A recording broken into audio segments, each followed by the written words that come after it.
ఈ అవకాశం కల్పించినటువంటి భారత కమ్యూనిస్టు పార్టీ మరియు వామపక్ష పార్టీలైనటువంటి సిపిఎం, కాంగ్రెస్ పార్టీలకు రాష్ట్ర నాయకత్వానికి మరొకసారి హృదయపూర్వక విప్లవ ధన్యవాదాలు తెలియజేస్తున్నాం.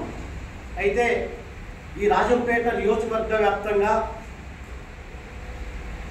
పూర్తి స్థాయిలో విదేశాలపైన ఆధారపడి జీవనం సాగించేటువంటి నేపథ్యం ఉన్నటువంటి ఈ రాజంపేట నియోజకవర్గంలో పూర్తి స్థాయిలో విదేశాలపైన ఆధారపడుతున్నప్పటికీ కూడా దశాబ్దాల కాలంగా కనీసం ఈ ప్రాంతంలో ఒక్కటంటే ఒక్కటి పరిశ్రమ ఏర్పాటు చేసి చదువుకున్నటువంటి నిరుద్యోగ యువకులకు ఉద్యోగ అవకాశాలు కల్పించేటువంటి ప్రయత్నం ఏ ప్రభుత్వాలు కూడా చేయడం లేదు. ఉదాహరణకు పక్కనే ఉన్నటువంటి అన్నమయ్య ప్రాజెక్టు తెగిపోయి దాదాపు 2 సంవత్సరాలు పూర్తి అవుతున్నప్పటికీ కూడా నదీ పరివాహక ప్రాంతంలో ఉండేటువంటి రైతాంగం పూర్తిగా దాదాపు 33 మంది రైతులు పూర్తిగా నదీ గర్భంలో కలిసిపోతే ఇప్పటి వరకు కూడా ఆ కుటుంబాలను ఆదుకునేటువంటి పరిస్థితి మనం ఇప్పుడు ఏమాత్రం లేదని చెప్పేసి చూస్తున్నాం. సీఎం సొంత జిల్లా అయినప్పటికీ కూడా కనీసం అన్నమయ్య ప్రాజెక్టు తెగిపోతే ఇప్పటికీ కూడా కనీసం వాళ్లకు ఉండడానికి ఒక గూడు కూడా కల్పించలేనటువంటి దౌర్భాగ్య పరిస్థితుల్లో ప్లాస్టిక్ సంచుల కింద తలదాచుకొని ఎండకు గాలికి మండుతూ ఈరోజు ఆకలి కేకలతో కొట్టి మెట్టాడేటువంటి ఆ యొక్క నదీ పరివాహక ప్రాంత రైతాంగాన్ని ఎందుకు యొక్క ప్రభుత్వాలు విస్మరిస్తున్నాయో ఒక్కసారి ఆలోచన చేయాలి. కాబట్టి ఆలోచన చేయండి మేధావులారా.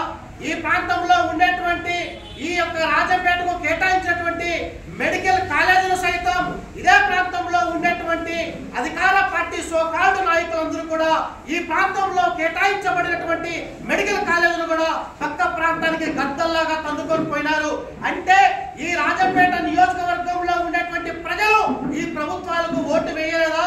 ఎందుకు కేటాయించబడినటువంటి ప్రభుత్వ మెడికల్ కళాశాలను కూడా తీసుకోబోతుంటే నిలదీయలేనటువంటి ఈ దౌర్భాగ్యులను మళ్ళీ మీరు ఓటు వేయాలా? ఆలోచన చేయండి.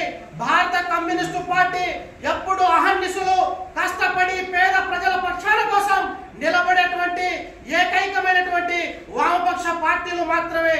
కాబట్టి ఈ యొక్క నియోజకవర్గంలో ఉన్నటువంటి బడుగు బలహీన వర్గాలు, ఎస్సీ ఎస్టీ బీసీ బహుజన మైనారిటీ పీడిత వర్గాలు, లౌకిక ప్రజాస్వామ్య పీడిత బిడ్డలు ఆదరించండి.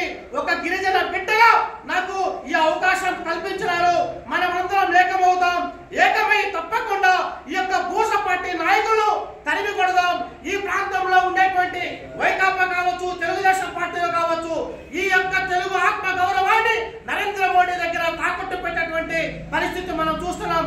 పక్కనే సుండుపల్లి మండలంలో పించా ప్రాజెక్టు తెగిపోతే భారత కమ్యూనిస్టు పార్టీ పోరాటం చేసి 2 రోజుల పాటు పాదయాత్ర చేసిన పోరాట ఫలితంగానే ఈ రోజు యొక్క ప్రాజెక్టు పనులు జరుగుతున్నాయి. పక్కనే ఉన్నటువంటి రోలమడుగు నీటి పథకం దాదాపు 60% పనులు పూర్తయినప్పటికీ కూడా ఇప్పటి వరకు కూడా ప్రజలకు నీరిచ్చేటువంటి పరిస్థితి లేదు. ఈ ప్రాంతంలో 1000 నుండి 1500 అడుగులు బోరు వేస్తే తప్ప నీళ్లు పడనటువంటి ఈ యొక్క ఆకలి కేకలతో ఉన్నటువంటి రైతన్నలను ఆదుకునేటువంటి పరిస్థితి లేదు.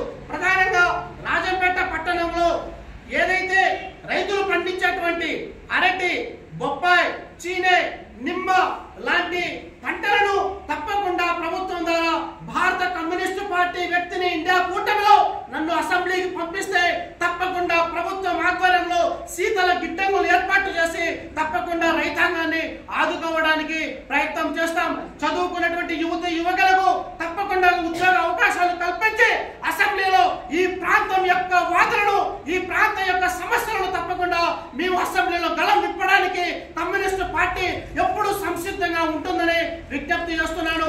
కార్మిక వర్గంలో ఉండేటువంటి విద్యార్థి, యువజన, కర్షక, కార్మిక, రైతాంగం అందరూ కూడా కలుపుకొని ఇండియా కూటమిని బలపరచండి.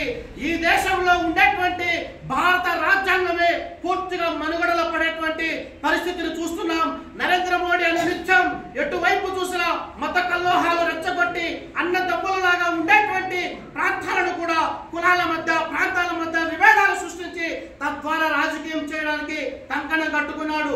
ఇకపోతే ఇక్కడ ఉన్నటువంటి జగన్మోహన్ రెడ్డి గారు అనునిత్యం ఈ రాష్ట్ర ప్రభుత్వంలో ఎటువైపు చూసినా అన్యాయాలు, అక్రమాలు, మానవంగాలు, మద్దలు, దొంగతనాలు, దోపిడీలకు నిలువు ట్రత్తంగా ఆంధ్రప్రదేశ్ ప్రభుత్వం తయారైపోయింది.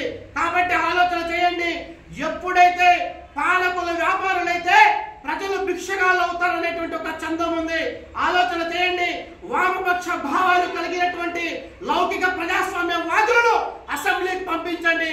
ఈ రోజు అసెంబ్లీలో దుర్యోధన మహాసభలాగా, దుర్యోధన మాయసభలాగా విచ్చలవిడిగా వాళ్ళు వ్యక్తిగత దూషణలకే ప్రాధాన్యత ఇస్తున్నారు తప్ప ఈ రాష్ట్రంలో ఉండేటువంటి రైతాంగం పట్ల, ఈ రాష్ట్రంలో ఉండేటువంటి నిరుద్యోగుల పట్ల, విద్యార్థుల యొక్క సమస్యల పట్ల ఏమాత్రం పట్టించుకోకుండా వారి ఇష్టానుసారంగా వాళ్ళు ఈ విధంగా విచ్చలవిడిగా మాట్లాడుతున్నారంటే వామపక్ష పార్టీలు అసెంబ్లీలో లేని కారణం చేతే ఈ రోజు ఈ ప్రాంతంలో ఉండేటువంటి వైకాపా టీడీపీ వారు కోట్ల రూపాయల డబ్బుల సంచులతో ఓట్లను కొనుక్కోవడానికి వస్తున్నారు.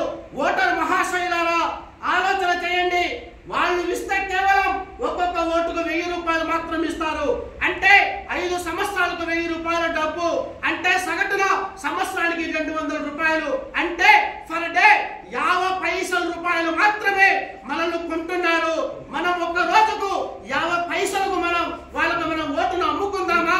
లౌకిక ప్రజాస్వామ్యబద్ధంగా ఈ యొక్క ప్రజల కోసం అని నిత్యం ఖర్చించేటువంటి కమ్యూనిస్టు పార్టీని అసెంబ్లీకి పంపిద్దామని చెప్పేసి ఓటర్ మహాశయులకు నేను విజ్ఞప్తి చేస్తున్నాను. ఒక గిరిజన బిడ్డగా నేను మీకు ఒకటే ప్రాధాన్యత, ఒకటే రిక్వెస్ట్ చేస్తున్నాను. నన్ను ఆశీర్వదించండి, గెలిపించండి. ఈ నియోజకవర్గ ప్రజలకు అనునిత్యం అందుబాటులో ఉంటాను. ఒక పేద కుటుంబంలో వచ్చినటువంటి వ్యక్తిని నేను. ఈ ప్రాంత సమస్యలను తప్పకుండా అధ్యయనం చేసేటువంటి వ్యక్తి నేను. ఈ ప్రాంతంలో ఉన్నటువంటి సమస్యలన్నీ అధ్యయనం చేసి అసెంబ్లీలో గళం విప్పించి తప్పకుండా మనకు రావాల్సినటువంటి హక్కులన్నీ పోరాటం చేసుకొని తప్పకుండా మన యొక్క వాణిని రాష్ట్రంలో వినిపించడానికి రాజంపేటలో భారతీయ కమ్యూనిస్టు పార్టీ ఎర్ర జెండాను ఎగరవేయడానికి సిద్ధంగా ఉన్నారని ఈ అవకాశం ఇచ్చిన మీ అందరికీ కూడా మరొక్కసారి హృదయపూర్వక విప్లవ ధన్యవాదాలు తెలియజేసుకుంటూ